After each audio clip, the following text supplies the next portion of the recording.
My first action camera was the GoPro Hero 8, and at the time it seemed like $500, well, was a lot to pay. But many years later, I've still got all of them, and I'm anxiously awaiting the newest iteration.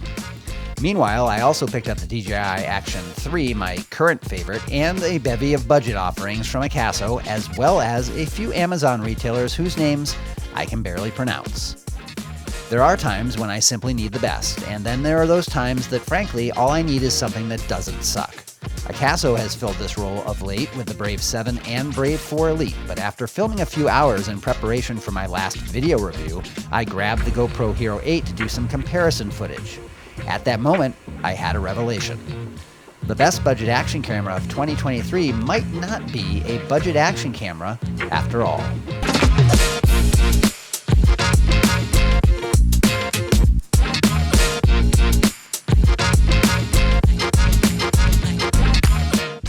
Over the last few months, I've spent a lot of time looking at budget action cameras.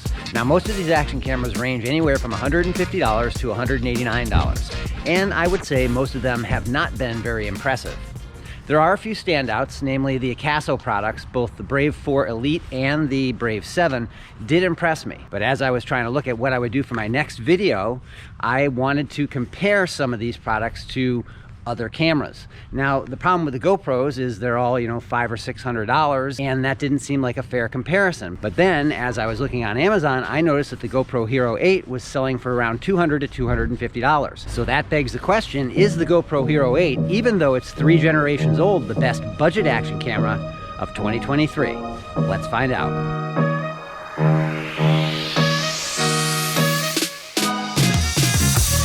Budget action cameras come in all shapes and sizes, and the one thing that many of them share is terrible build quality. I've had audio problems, substandard video, color profiles that look like some demented cartoonscape, and a user interface that, frankly, would make anybody crazy. When it comes to software, nobody does it better than GoPro, and through the magic of firmware updates and the GoPro app, the Hero 8 plays nice with all the modern technology from the camera giant. Most of all, though, you get the build quality, and there is nothing on the market today around $200 that I've seen come close to the build on the several years old GoPro Hero 8. For those of you who focus on video quality, this is where I think you need to consider something. Most of the budget action cameras out there are claiming 4K at 30 frames per second, but it isn't native 4K. What that means is that the cameras like the popular Surfola SF530 are upscaling 1080p content. While both native 4K and 4K may offer the same resolution, they differ very much in detail. The next major disadvantage with budget action cameras is that most of them do not offer 4K at 60 frames per second. What does this mean? Well, if you're simply going to point and shoot and play it back on your phone, I guess it doesn't matter. But if you'd like to, say, slow down your footage and get that buttery smooth B-roll, well, you can't do that at 30 frames per second.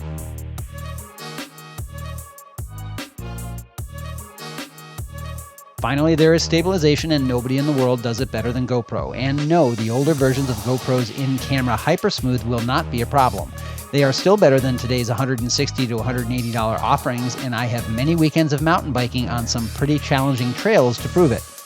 The akaso Brave 4 Elite did a great job in my last video, but if I swap over to the Hero 8, I think you can still see a difference. Okay, so we're down right on the beach, right on the water. It's really loud down here, but this will give you an idea how the GoPro Hero 8 isolates noise. I have no wind reduction on, everything is just set to auto. For me, the microphones on the GoPro Hero 8 are one of the biggest selling points. If you take budget action cameras, most of them have terrible sound quality. I have no external mics for this entire video. Everything that you're hearing from me on the GoPro Hero 8 is coming right from the onboard mics, and it is a big win. So let's make this clear. If you're in the market for a budget action camera, I believe the best choice is not a budget action camera. It is the GoPro Hero 8, and all of the video that you're watching proves it. I also think the gap is wide enough that this camera will be useful for years to come. By the way, I'd like to give a shout out to the Cape Ray Hilton in Carlsbad, California, who provided accommodations for the last 2 videos that I've shot. It's a dog-friendly hotel and has a fantastic restaurant, and it's only steps from the beach. If you're in Southern California, check it out. Thank you all for watching, and please remember, like and subscribe, and I'll see you again real soon.